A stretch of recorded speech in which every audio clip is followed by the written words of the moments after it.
Vamos a ver, lo primero siempre, muchas gracias, porque los que estamos aquí, pues somos los que nos hacemos preguntas. La charla pasada expliqué un poquito ese proceso que cada uno vive cuando no miramos para otro lado, cuando no nos damos explicaciones y nos damos respuestas a todo como si lo supiéramos todo. Y bueno, pues también explico un poquito la parte esa en la que uno va pues encontrando ciertas verdades y esas verdades le obligan a tomar decisiones en su vida. Porque la verdad no deja indiferente a nadie. De hecho, la base de mi profesión es un poquito esta. En sesión a mí a veces me llama la atención que siempre le acabo diciendo a todo el mundo lo que de una manera u otra ya siempre ha sabido, pero que nunca se había atrevido a aceptar, ¿no? Cosas tipo, pues el trabajo en el que estoy no me llena, o la mujer con la que estoy, pues estoy más por conveniencia que por amor, o el marido con el que estoy, ¿no? Estoy más por comodidad que por otra cosa. Así que en la medida que vamos tomando conciencia de cosas, esas verdades van saliendo a la luz, pues no solo es gestionarlas en el mundo interno, también hay que llevarlas a lo externo, ¿vale? Muchas veces vamos descubriendo que tenemos talentos, que tenemos ciertos dones, y uno tiene que atreverse a desarrollarlos en términos de profesión. O sea, no solo quedarse en que sea una vocación y luego tú tener tu trabajo para pagar tu hipoteca, no. ¿Por qué no hacer profesión de tu vocación? ¿Por qué no? Así que hoy vamos a empezar a hablar de las creencias, porque las creencias son muy importantes y no les prestamos la atención que merecen. ¿De acuerdo? Os voy a contar un experimento para que veáis cómo nos afectan las creencias. En este experimento ponen una jaula donde meten a 5 monos y ponen una escalera para coger un manojo de plátanos, ¿vale? Entonces se entran los 5 monos, lo primero que hacen es pelearse a ver quién sube antes a la escalera para coger el plátano. Y entonces en cuanto cogen el plátano, en cuanto tiran un poquito del manojo, les cae un chorro de agua fría a todos, ¿vale? Al principio lo hacen 2 o 3 veces hasta que ya hacen la asociación de que, oye, plátano, chorro de agua fría. Entonces hay un momento en el que ya se quedan ahí, si subir, si no subir, al final nadie sube. Son 5 monitos que han decidido no comer plátano porque cae un chorro de agua fría. De estos 5, sacan a 2 y meten a otros 2 monitos que no han visto lo que ha pasado, ¿vale? Entonces lo primero que hace uno de ellos es subirse a la escalera y los otros 3 se lo impiden. Pero vamos, es que directamente le linchan, le meten una paliza, o sea, no se lo explican, ¿vale? El otro de los nuevos que ha entrado, pues se queda mirando y dice, pues no voy a subir. No sé por qué, pero no voy a subir. Entonces los 2 monitos nuevos no suben a la escalera. No han visto lo que sucede cuando coges un plátano, pero no se suben a la escalera. Repiten esta operación de sacar monos y meter monos que no han visto nada varias veces hasta que los 5 monos que están en la jaula, ninguno de ellos ha subido a la escalera, ninguno de ellos le ha caído el chorro de agua fría y ninguno de ellos lo ha visto, pero ninguno de ellos se sube a la escalera. ¿Qué nos dice este experimento? Cómo se va transmitiendo la información a través del inconsciente colectivo, en este caso de los monos, ¿vale? La primera experiencia que tienen los 5 monos al principio es como que se queda una información ahí, que dice algo así como, en la escalera no se sube. En la escalera no se sube porque esto es malo para la manada. Lo interesante es que los últimos, que no han visto nada, repito, tampoco se suben. ¿Por qué? Porque cumplen esta norma. Nosotros, al igual que los monitos, pues tuvimos unos antepasados. ¿Sabes? Los antepasados, que pues, ¿qué pensaban nuestras abuelas y nuestras bisabuelas? Pues cosas tipo que pues hasta el matrimonio nunca se tiene que tener sexo, por ejemplo. Si a los 25 no has encontrado novio, es que eres una solterona. Hay que tener muchos hijos. Al marido no se le levanta la voz. ¿Mm? ¿Qué se le decía a los hombres, también a los abuelos y a los bisabuelos? No llores, que eso es de débiles. Mantente siempre fuerte. Trabaja mucho. No tengas la cabeza en las nubes, que eso no sirve para nada. Todas esas cosas, ¿no? Si no sabes leer ni escribir, es un analfabeto. Todas esas cosas. Todas esas cosas. Entonces, esos serían los 5 primeros monos. Entonces, se van heredando creencias sin que nosotros seamos conscientes de ello. Y es muy interesante este experimento, el de los monos, porque es que nos dice perfectamente cómo funcionamos nosotros. Nosotros no elegimos nuestras creencias. Hemos sido elegidos por ellas. Y en la medida que no las cuestionamos, nos tienen preso, condicionando toda nuestra percepción y todas nuestras conductas. Así que de vez en cuando está bien mirar para adentro, que es lo que yo siempre os invito a hacer, y preguntarse, bueno, ¿qué estoy creyendo de esta situación? ¿Qué estoy creyendo de esta persona? ¿Qué estoy creyendo de mí mismo? ¿Qué estoy creyendo de lo que veo? ¿Y por qué creo esto? ¿Qué consigo yo creyendo esto? ¿Es bueno para mí creer esto? Y fijaros el arsenal de creencias que decimos constantemente y no nos damos cuenta de lo limitantes y lo tóxicas que son para nosotros. Creencias tipo, no, yo es que para esto no valgo. No, es que a mí esto nunca se me ha dado bien. Yo con lo justo para vivir me vale. Yo quiero mucho a mi marido, claro. Jamás se me ocurriría querer a otro hombre. No, es que tengo que trabajar para ganarme la vida. Esta me llama mucho la atención. Tengo que trabajar para ganarme la vida, como si la vida fuera algo que tú te tienes que ganar. ¿No? ¿Qué pasa? ¿Que hasta que no te ganes la vida estás muerto o cómo va esto? ¿No? Entonces son creencias y creencias y creencias y creencias y creencias que estamos todo el día repitiendo, todo el día escuchando y al final acabamos confundiendo creencia con realidad. Vi un artículo hace unos meses en el periódico que decía que el 85% de los jóvenes en este país menores de 25 años, el 85%, no sabe diferenciar una creencia de un hecho. Esto es gravísimo. Esto es muy grave. Esto es muy grave. Porque los hechos son verificables. Las creencias no. Las creencias dependen de cada uno.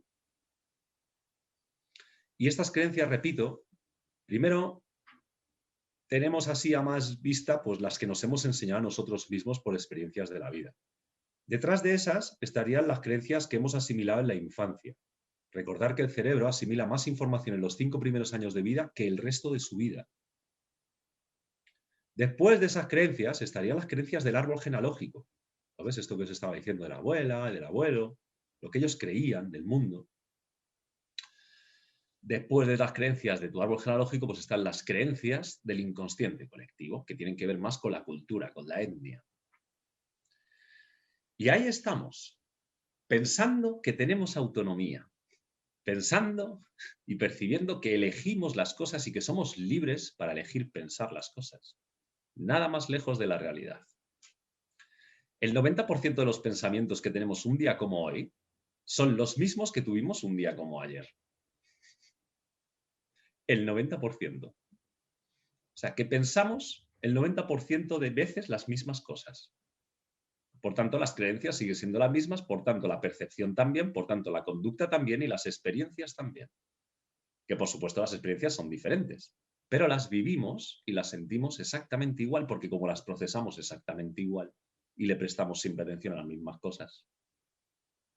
Luego, que si nos aburrimos en nuestra vida, pues claro que nos aburrimos. Los grandes maestros, como Oso, por ejemplo, bueno, han conseguido liberarse de todo ese mapa mental, de todas las creencias.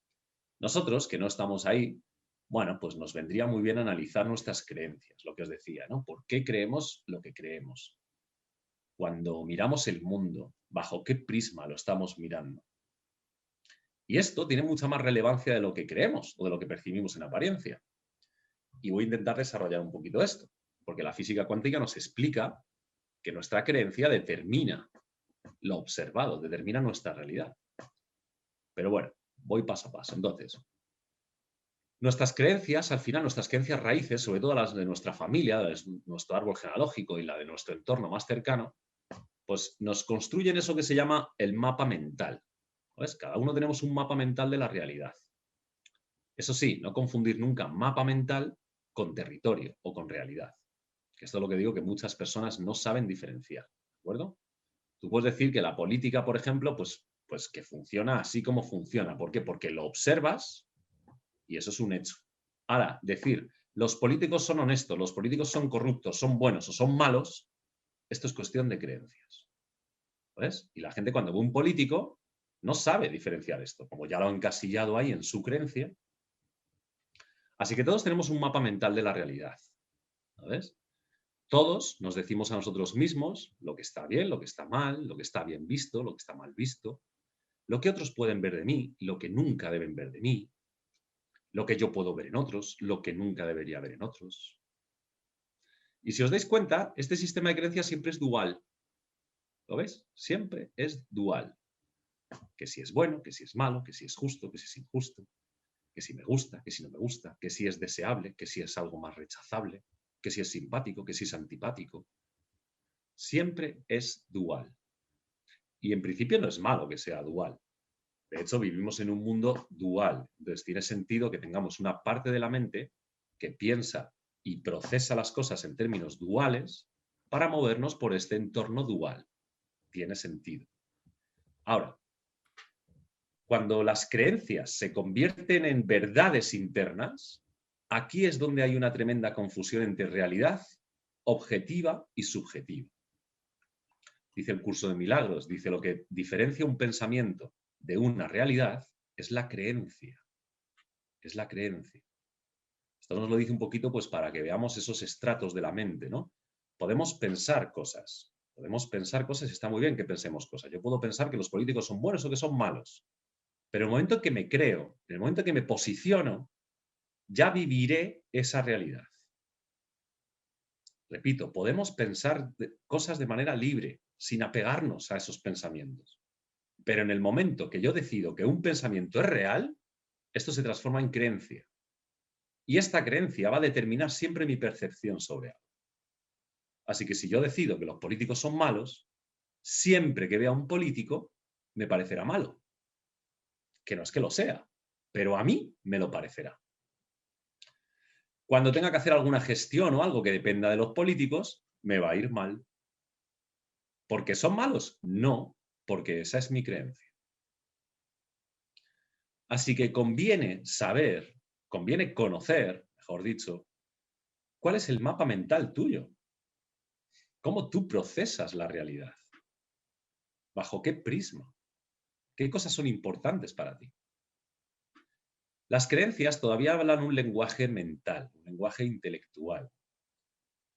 Pero cada creencia, y esto se estudia muy bien en PNL, en las estructuras neurológicas, cada creencia protege un valor, algo que para la persona es importante. Si yo creo, por ejemplo, que los políticos son corruptos, pues la pregunta que me hago, ¿para qué creo yo esto? ¿Qué consigo yo creyendo esto? Pues a lo mejor para mí, pues justicia, o verdad, o honestidad. Entonces, cada creencia protege un valor, ¿lo veis? La justicia es un valor, la verdad es un valor. Y si os dais cuenta, en esta línea, a nivel neurológico, salimos de ese lenguaje intelectual, que es el mundo de las creencias, para entrar un poquito más en el lenguaje de la experiencia, que serían los valores. Porque ¿qué son los valores? ¿Qué es la justicia? ¿Qué es el cariño? ¿Qué es la libertad? ¿Qué es la seguridad? ¿Qué es la protección? Todo esto que son valores, si lo piensas, son experiencias en el tiempo. Experiencias que se prolongan más o menos en el tiempo. La experiencia de justicia, la experiencia de libertad, la experiencia de seguridad. Entonces, repito, cada creencia que habla un lenguaje intelectual protege un valor que habla un lenguaje emocional, un lenguaje empírico. ¿Bien? Y aquí es donde podemos encontrar un poquito los pilares básicos de nuestro mapa mental. Porque creemos lo que creemos en base a necesidades que tenemos. Creemos lo que creemos en base a necesidades, en base a esos valores. Si yo soy una persona que, por ejemplo, el valor de la fidelidad en la pareja es importante, pues yo tendré una creencia que diga pues que quien se acuesta con uno cada fin de semana, esta es una promiscua o un promiscuo. O quien no ha tenido una relación de pareja en su vida estable es que es un inmaduro. ¿Ves? Estas son las creencias que yo tendré. Y estas creencias están protegiendo el valor de la fidelidad. Ahora, esto en realidad, ¿lo veis? Habla de mí. No habla de los demás. Habla de mí.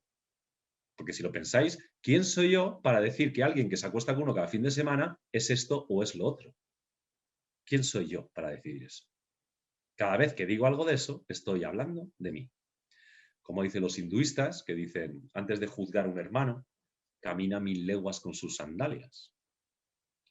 Esto es un poquito una cura de humildad que deberíamos aplicarnos un poquito todos, ¿no? ¿Quiénes somos nosotros, con nuestro mapa mental basados en nuestras necesidades, para decir que ese es así, que el otro es asá, o que este tendría que hacer esto, o que el otro necesita lo otro?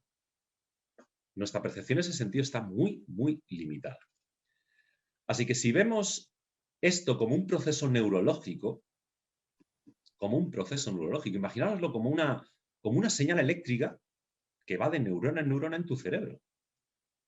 Si lo imaginamos así, ¿no? Tengo un pensamiento, tengo una creencia que me genera unos pensamientos, que me genera una percepción, ¿lo ves? Mi mapa mental, que me genera una situación, esa situación me genera una experiencia, esa experiencia la vivo con una emoción, que vuelve a sacarme la creencia, que vuelve a sacarme el pensamiento y la percepción y la situación para volver a tener la misma emoción. Y este es el bucle, ¿no? Entonces, si lo imaginamos como señales eléctricas en nuestro cerebro, entonces ya no tenemos que hablar tanto de las creencias. Tendríamos que hablar más en términos, como decía Nikola Tesla, que decía, si quieres entender el universo en el que habitas, debes pensar en términos de energía, frecuencia y vibración. Pensar en términos de energía, frecuencia y vibración. Así que esas señales eléctricas en nuestro cerebro, esas creencias, se puede decir que tienen una vibración concreta. Una vibración concreta que se puede medir. Se puede medir en hercios. ¿De acuerdo? Entonces, aquí es donde entra el maravilloso mundo de la física cuántica. La física cuántica nos dice que es el mundo subatómico, ¿no? De las cosas, el mundo de lo micro, de lo pequeñito, ¿no? Nos dice que los átomos en realidad, o los electrones, mejor dicho, que serían como los ladrillos de este universo, ¿no? Los átomos, pues los electrones en realidad son como pequeños hilos, esto es lo que dice la teoría de cuerdas, como pequeñas cuerdas que vibran, pequeñas cuerdecitas que vibran, ¿no? Es como el universo en ese nivel, es como un baile orquestado de pequeñas piececitas vibrando. Tiene sentido verlo así, ¿no? Porque todo lo que vibra genera, es lo que llamamos materia. Lo que vibra a un nivel subatómico se manifiesta en el mundo externo, en el orden explicado de las cosas, se manifiesta como materia. Cuando yo veo una mesa o cuando veo un objeto, no se mueve, no vibra. Pero si pudiera con un microscopio electrónico mirar los átomos de esa mesa, ahí hay una vibración constantemente. Entonces se puede entender que la materia sería algo así como un torbellino. Imaginaos un torbellino o un huracán, ¿no? En el que no... ¿Por qué vemos un huracán? Pues porque arrastra polvo y arrastra cosas, ¿no? Pero imaginaos que no arrastra nada. No tiene ningún polvo ni nada que tú puedas ver. ¿Vale? Entonces tú no verías ese torbellino. Entonces lo que sucedería, si tú fueras andando, te chocarías como si estuvieras golpeándote con algo sólido. Y en realidad no hay nada sólido. En realidad lo que hay es aire moviéndose tan rápido que da la sensación de solidez. Pero no hay nada sólido. Bueno, pues lo que llamamos materia es algo similar. Bueno, algo similar no, en realidad es esto exactamente. Son fotones o átomos vibrando tan rápido, que dan la sensación de estabilidad, de materia. Un átomo, en un 99,9%, es nada, es vibración. Sabéis que los átomos se forman por protones y neutrones en su núcleo y luego electrones girando alrededor con sus órbitas, que se llaman isótopos. Entonces, en ese espacio vacío entre electrones y núcleo, no hay nada. El 99,9 es nada. Bien, me gustan las caras que estáis poniendo. Eso significa que estáis cuestionándonos la naturaleza de la realidad. Entonces, este es el mundo de la física cuántica. La física cuántica son unas reglas, unas normas, bueno, se inventaron precisamente para darle explicación a todo este mundo, ¿no? Las matemáticas de este mundo. Y lo primero que hay que entender en la física cuántica es que no es una física exacta como la física mecanicista que conocemos, sino es una física de posibilidades. No te dice las cosas así exactamente, te dice la posibilidad que hay de que sean así o de que sean asá.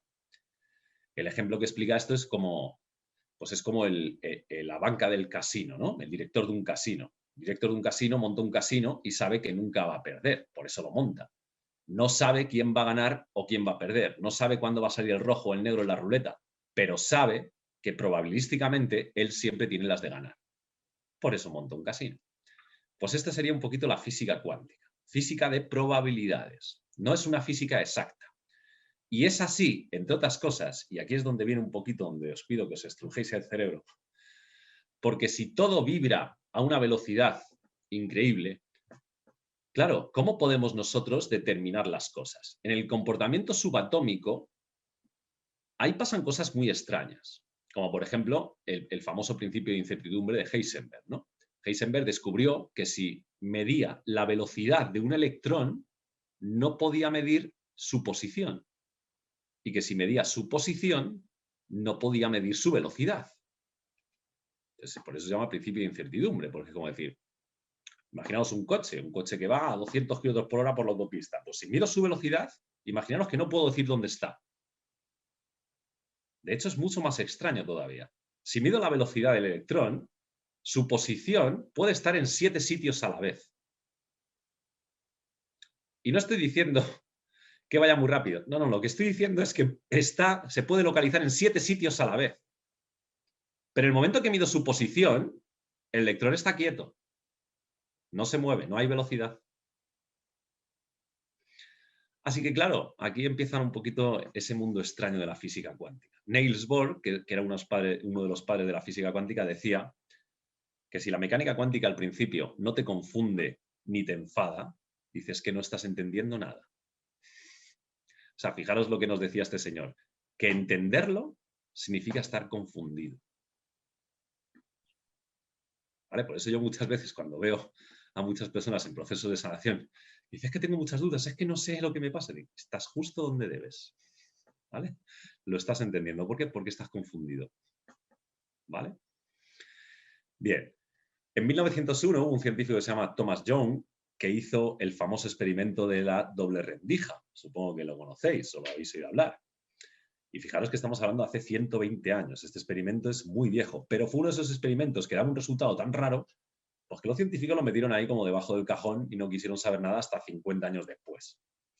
Y este experimento lo que nos demostraba, y aquí es donde viene un poquito lo raro del mundo cuántico, que la materia no puede existir si no hay un observador consciente que defina lo observado. Es decir, que ese electrón que va por ahí, ese fotón que está por ahí, es como que está esperando a que alguien lo mire para decir soy esto. Y repito que esto está demostrado en un laboratorio. ¿De acuerdo? Y os explico. Los electrones o los fotones se puede decir, tienen las dos propiedades. No pueden ser onda o pueden ser partícula. Tienen esas dos propiedades. Pueden ser onda o pueden ser partícula. La partícula es dual. La partícula se puede decir que es la materia, ¿lo veis? Por eso la materia es dual. El mundo en el que vivimos material es dual. La onda lo que tiene es que no es dual. La onda tiene las infinitas posibilidades. La onda es una estructura que puede guardar infinita información. Entonces esto funciona así, que esto es lo que nos dice el experimento de la doble rendija. Aquí todo el universo son ondas. Son todo ondas. Hasta que llega una conciencia que observa y en el momento que observa se produce lo que se llama el colapso de ondas y se transforma en partícula. Y se expresa en el mundo material diciéndote, esto es esto. Cuando tú observas algo, se puede decir que tú también eres un emisor de fotones. Es como si estuviéramos emitiendo fotones, ¿no? Nuestra intención, ¿vale? Es como en el mundo subatómico estamos mandando fotones, que sería un poquito como enciendo la bombilla y hay fotones que llegan hasta la pared. Es así de fácil, ¿no? Si lo veis, la luz, tú la ves en la bombilla y ves la pared iluminada. Pero ¿qué hay en medio? Tú la luz del medio no la ves.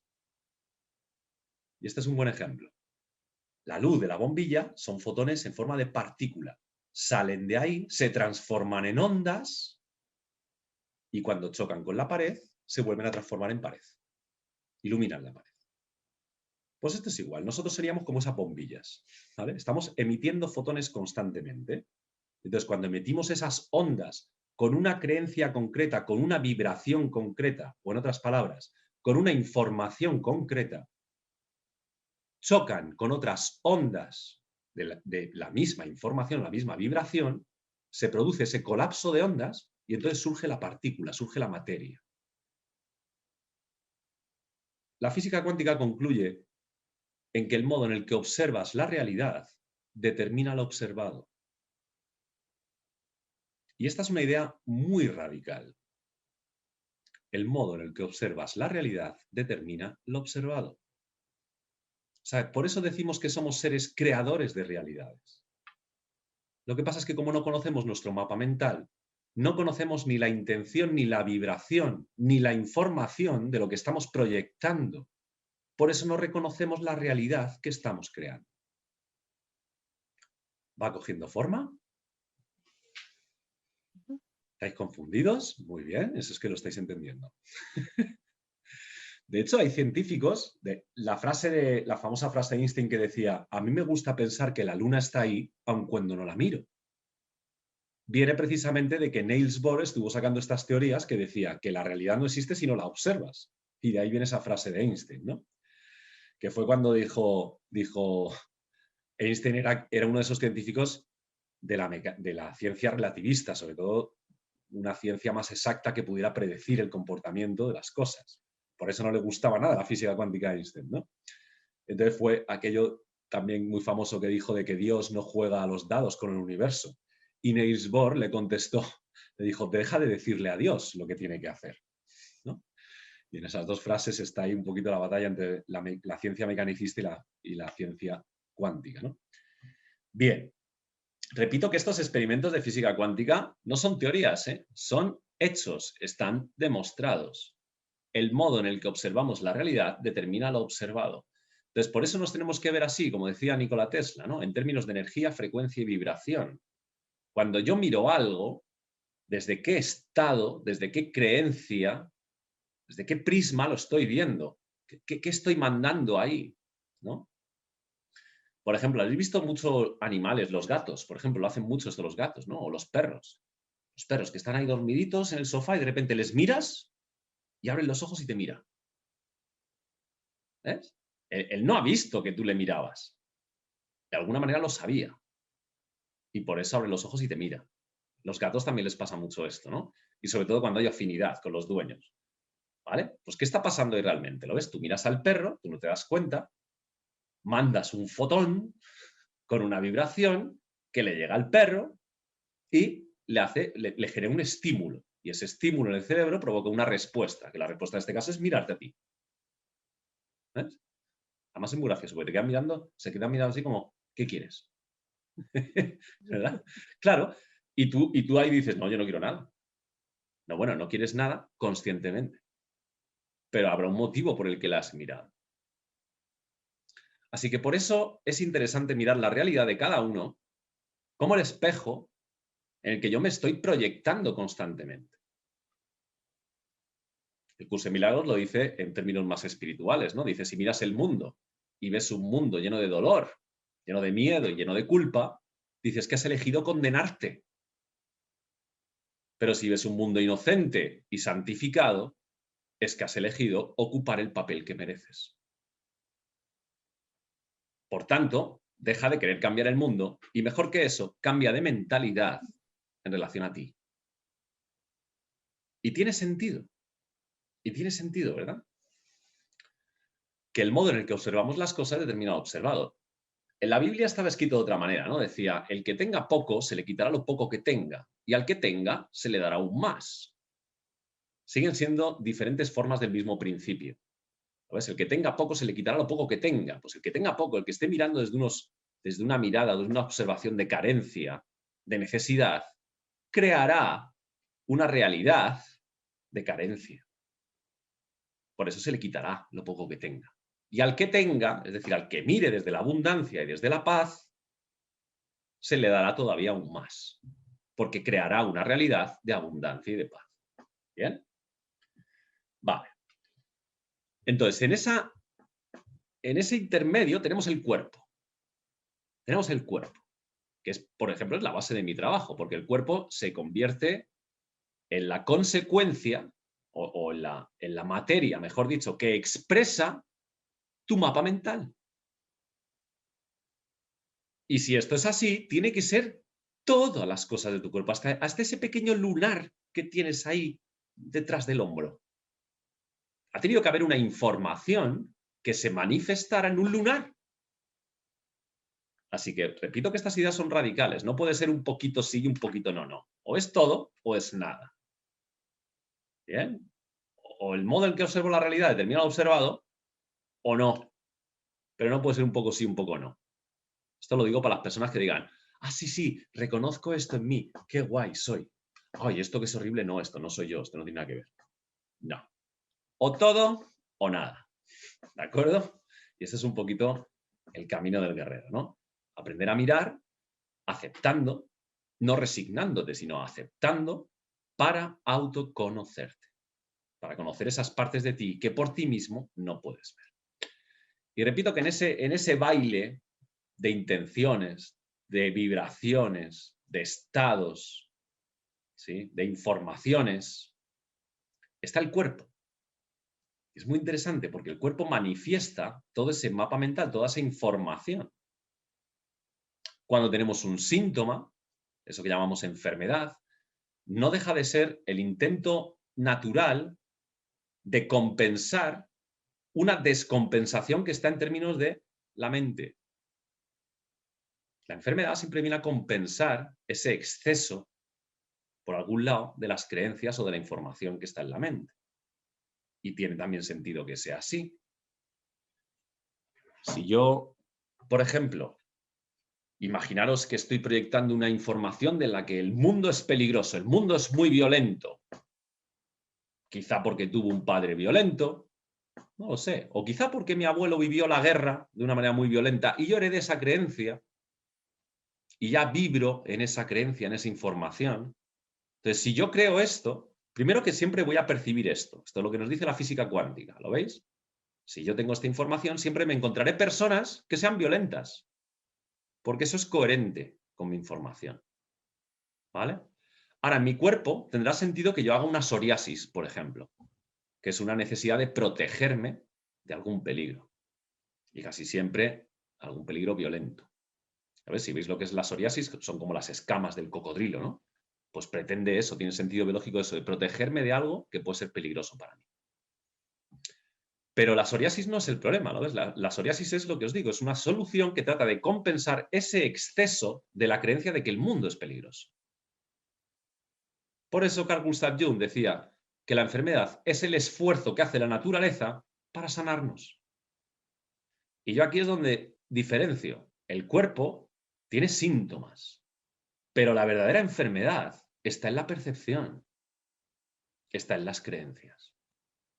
Una enfermedad no es una artrosis, nos hemos acostumbrado a esto, eso es un síntoma. No es una úlcera de estómago, eso es un síntoma.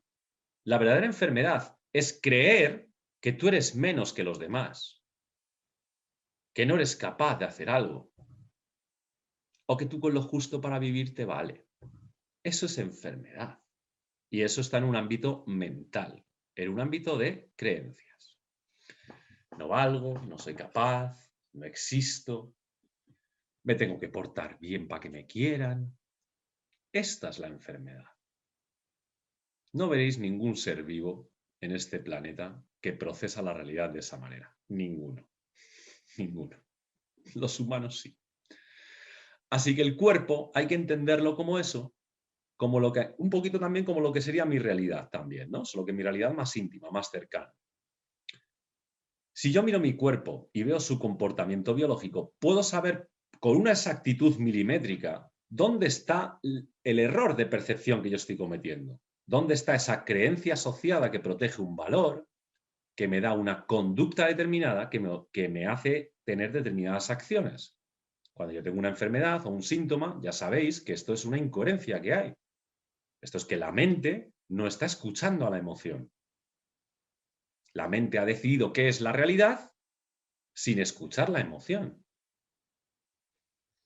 Y eso es el caldo de cultivo de los síntomas, claro. Así que voy a haceros un poquito un mapa muy genérico de lo que son pues, los tipos de conflictos básicos, ¿de acuerdo? ¿Veis, por ejemplo, el desarrollo de un cigoto, de un feto? En el primer mes de vida, Veis que la primera forma que tiene, la primera ecografía que se le hace siempre parece como un renacuajo, ¿verdad? Que tiene cola, ¿eh? Y si pudiéramos mirar un poquito más allá, podríamos ver que le salen una especie de branquias por el cuello.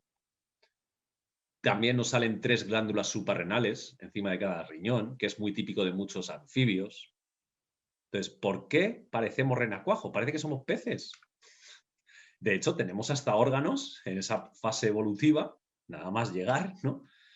Tenemos órganos y tenemos muchos aspectos que nos asemejan más con los anfibios que con los humanos. ¿Por qué? Pues porque la información del ADN de miles de millones de años de evolución se está manifestando y se está expresando en la materia, que en este caso la materia es el cuerpo.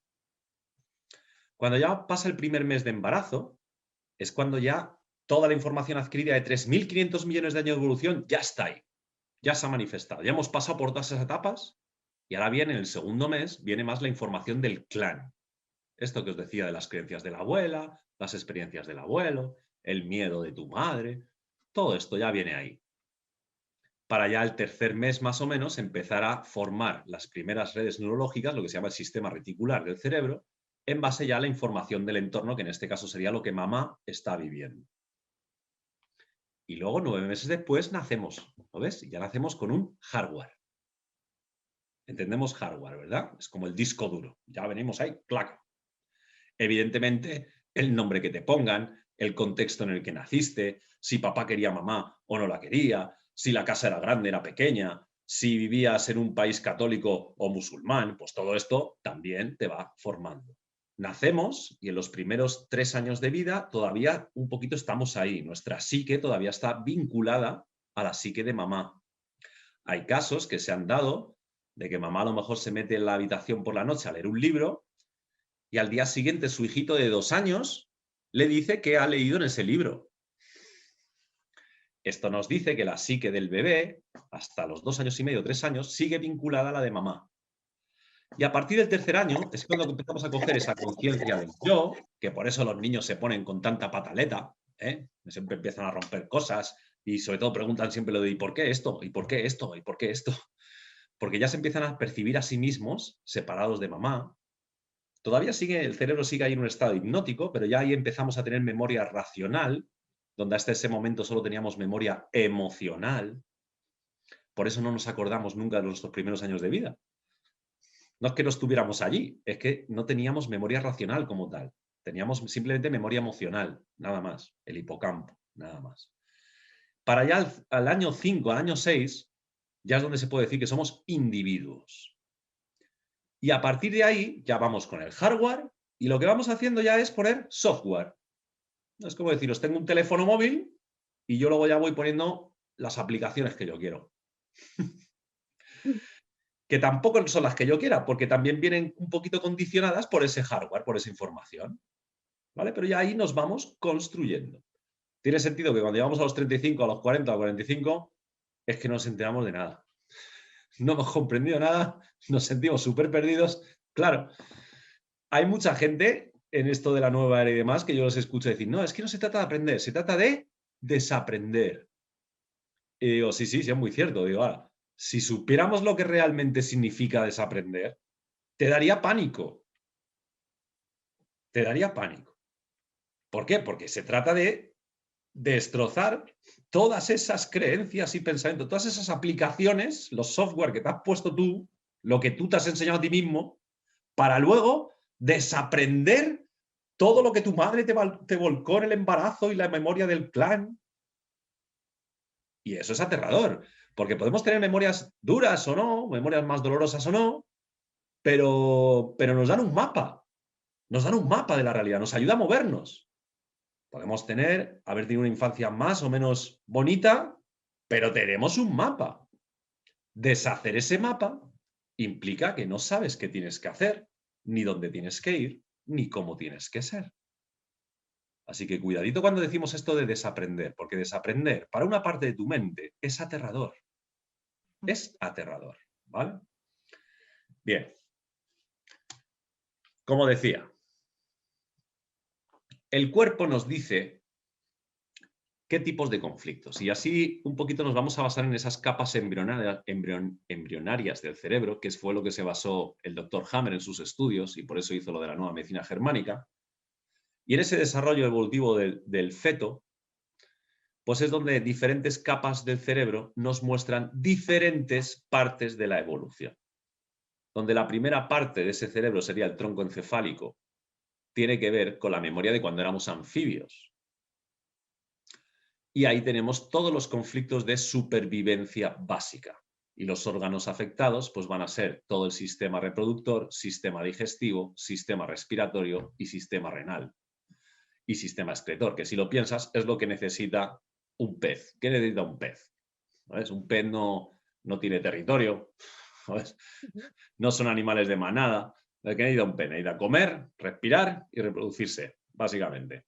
Por eso, estos sistemas que os he dicho en nuestro cuerpo, ¿vale? Entonces, todos los síntomas que aparezcan en el sistema digestivo, sistema respiratorio, sistema reproductor, sistema renal o sistema excretor, siempre van a ser conflictos de supervivencia básica.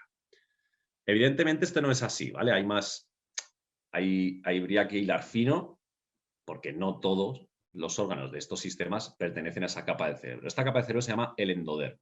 Y ahí tenemos los conflictos de supervivencia básicas, es decir, mi comida, mi aire, ¿vale? Mi vida, lo básico. Después de ser anfibios, nos transformamos en reptiles. Esa segunda capa del cerebro se llama el mesodermo antiguo, que tiene que ver, está regida por el cerebelo y por el tronco encefálico, por una parte, y es lo que llamamos el cerebro reptiliano. Y nos viene de la memoria de cuando fuimos reptiles. ¿Sabes? Los anfibios salieron del agua, se transformaron en reptiles, y ahí hay un cambio brutal. Hay un cambio brutal, empezando por la presión atmosférica, ¿no? Los movimientos se hicieron más lentos, el peso del cuerpo, estamos más pegados a la tierra. ¿Veis el cocodrilo? ¿Cómo anda? Unas patitas muy pequeñitas, así, muy despacito. Pero si veis un pez, va solo, ¿no? Entonces, imaginaos la de cambios fisiológicos que tuvieron que producirse ahí. Entonces, ahí sobre todo estamos hablando de conflictos de desprotección, porque en esa parte evolutiva nos desarrollamos las fascias, que se llaman. Las fascias, pues serían las escamas, la piel y todos aquellos tejidos que recubren otros órganos vitales.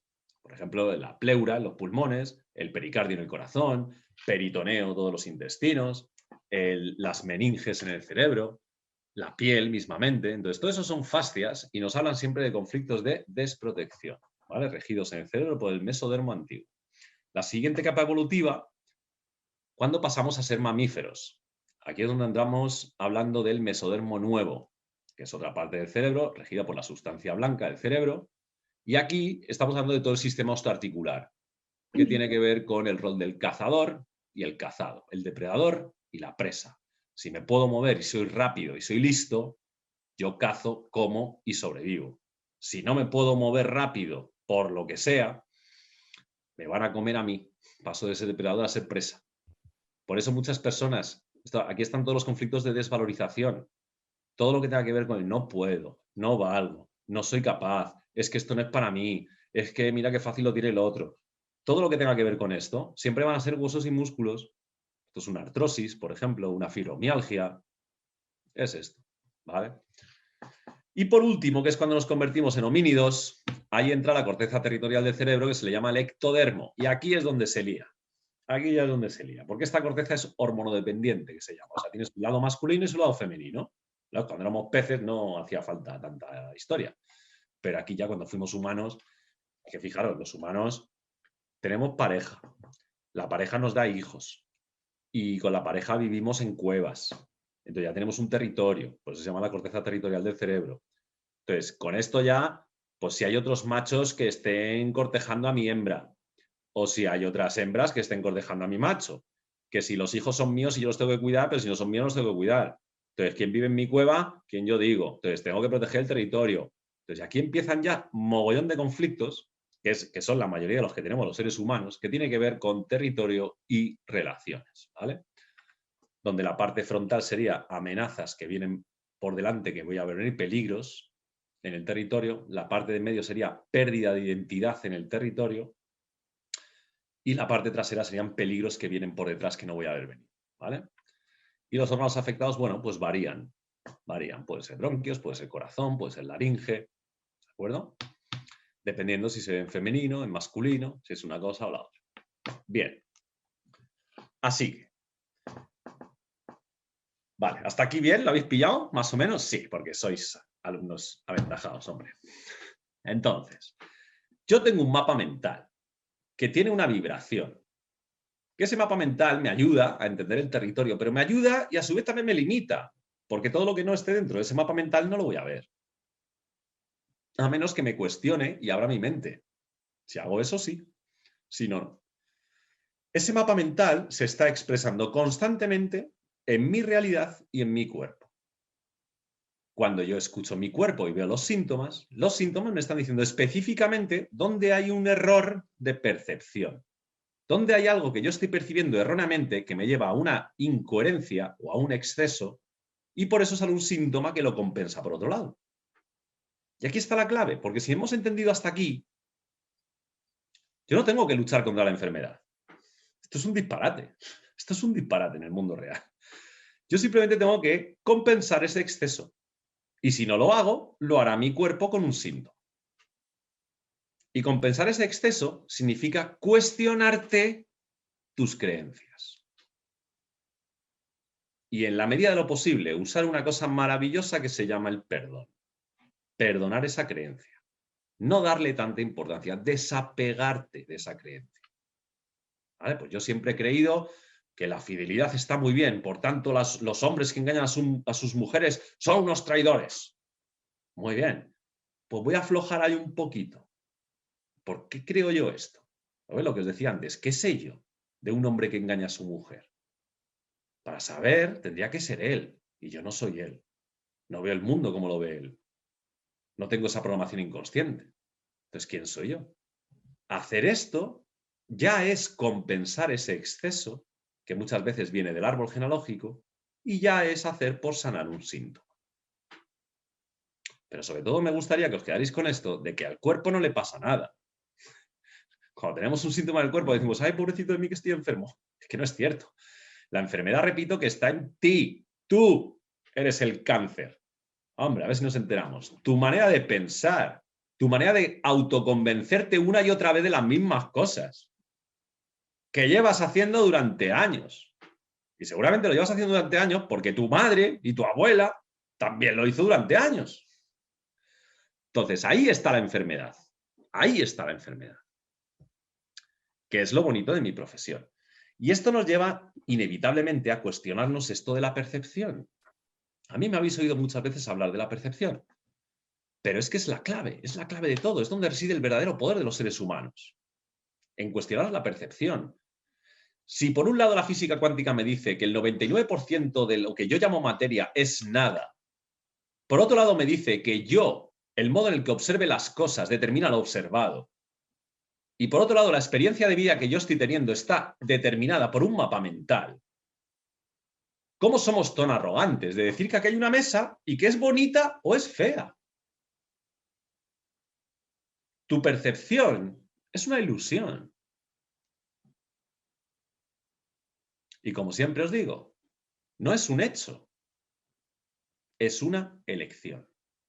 Elección que, como os estoy mostrando con esta explicación, viene determinada por muchas cosas. Entonces, es lícito que tú digas, la mesa es fea o es bonita. Esta persona es simpática o es antipática. Es lícito. Me gusta esta comida, no me gusta la otra. Me gusta este lugar, este no. Si es lícito, nadie dice que no. Pero vamos a ver si entendemos un poquito ese concepto que tanto habéis oído, pero que nadie practica, que es la conciencia holística. Una conciencia holística es una mente despierta. Ve que la mesa para ti es bonita o es fea. Claro que sí, es lícito. Tienes derecho a que te gusten las cosas o a que no te gusten.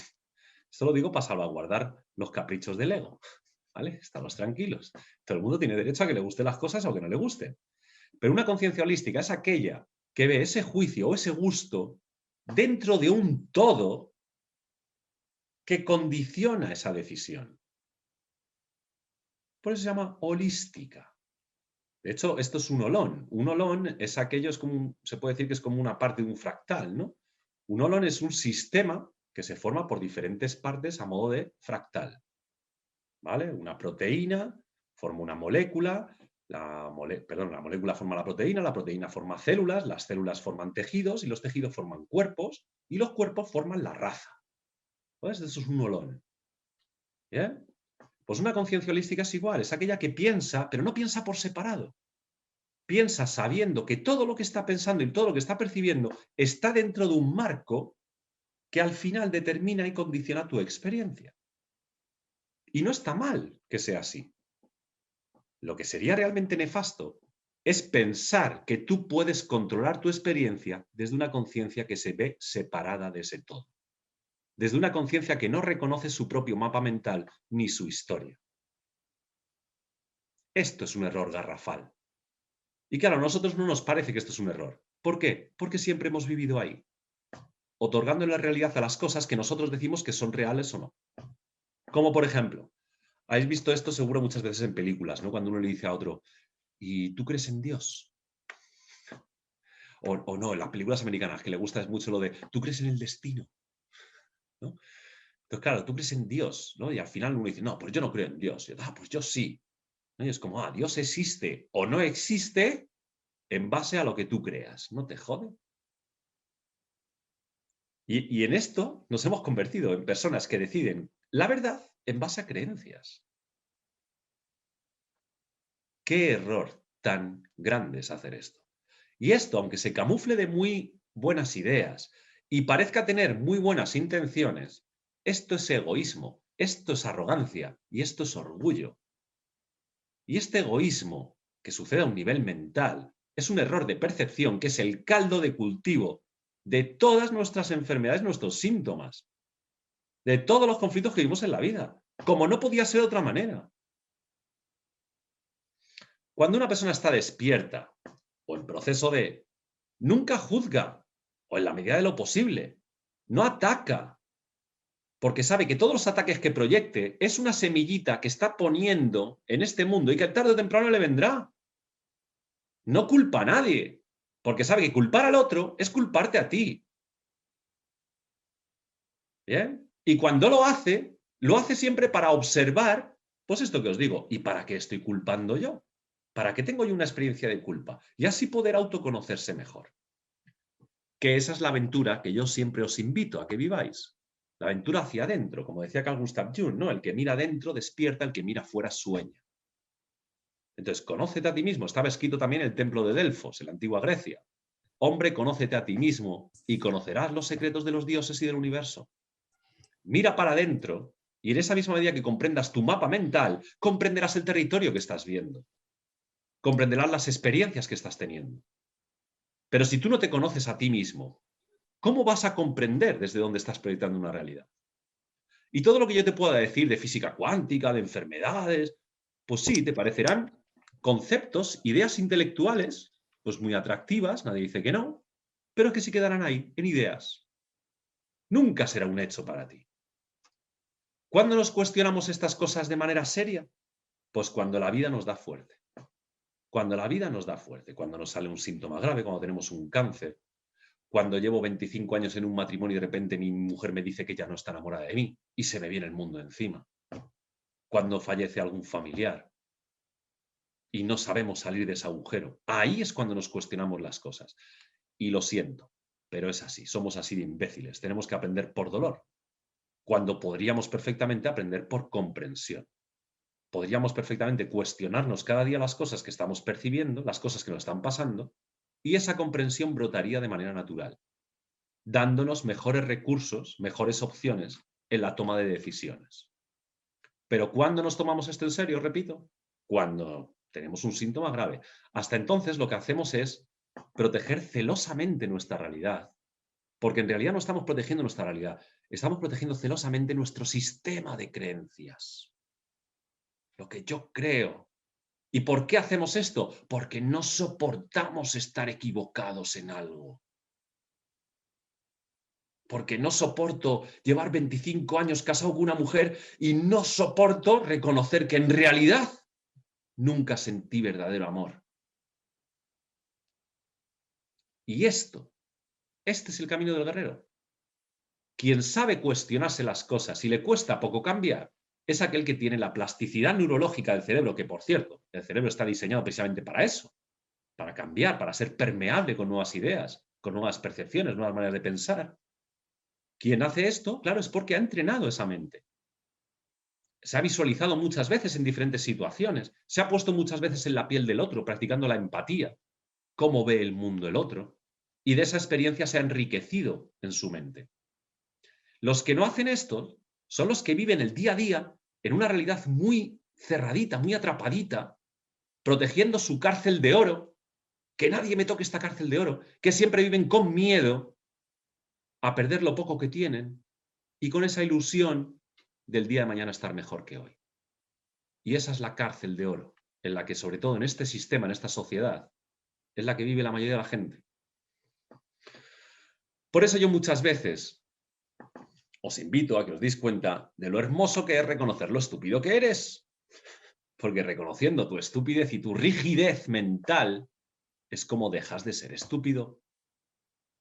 Y estamos viviendo unos tiempos donde esto se hace latente.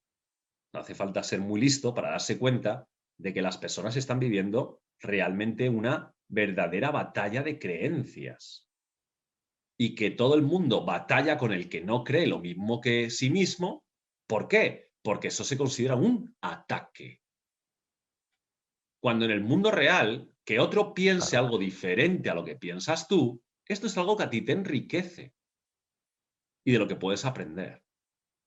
Pero en el mundo del ego, en esa cárcel dorada, cualquiera que piense diferente a mí es el enemigo. Hay que acabar con él. Por eso, este mundo tiene unas reglas. Tiene unas reglas. Vivimos en el mundo, como decía en aquella película, vivimos en el mundo de Mr. Gold, el mundo del ego. Este mundo funciona desde los apegos del ego. Si vas a decidir amarte, si vas a decidir perdonar, si vas a decidir cuestionarte, que no te extrañe que te conviertas en el blanco de la diana. Y es una de las muchas reglas que tiene este mundo. Las puedes aprender porque otros ya las escribieron, o puedes equivocarte tantas veces que al final tú mismo descubras que estas son las reglas.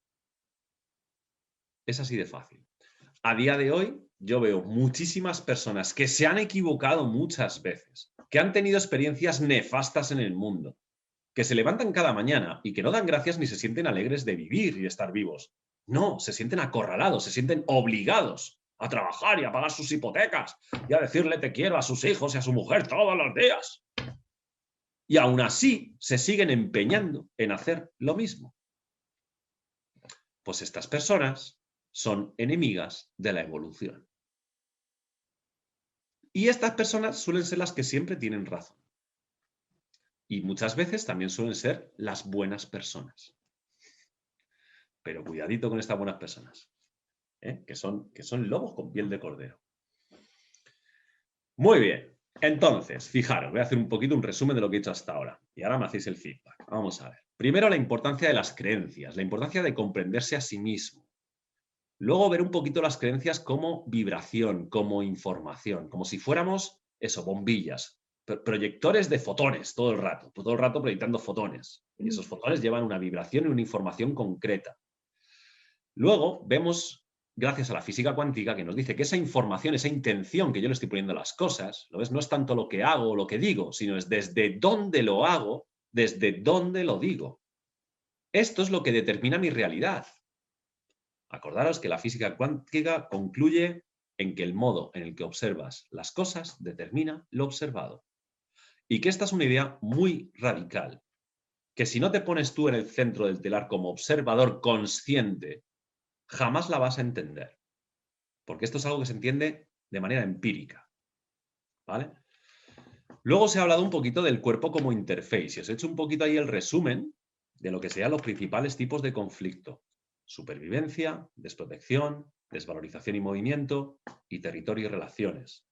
Muy básico, muy básico. Evidentemente el cuerpo humano es enorme, la biología es enorme, y es maravilloso ver un poquito ya los entresijos y los pequeños detalles de cuando tenemos un síntoma y por qué, ¿no? Ahí ves la noción concreta y específica. Pero siempre están enmarcados dentro de esos 4 conflictos, que son las 4 capas embrionarias que tenemos en el desarrollo evolutivo en el embarazo. que vienen determinadas por esos 3.500 millones de años de evolución humana. Es lo que se llama la información adquirida del ADN. Bien, para entender que la verdadera enfermedad está en la mente, está en la percepción, que tenemos un hardware, que tenemos software, y que cuestionando nuestra percepción, pues es entrar en ese mundo tan bonito en el que la percepción es una elección y no es un hecho. Para terminar un poquito en lo que sería esa conciencia holística, que es hacia donde estamos yendo ahora. Una conciencia, una mente que puede pensar subjetiva individualmente, pero siempre con la conciencia de un todo, de que forma parte de un todo. Y por supuesto que no está sola, ¿vale?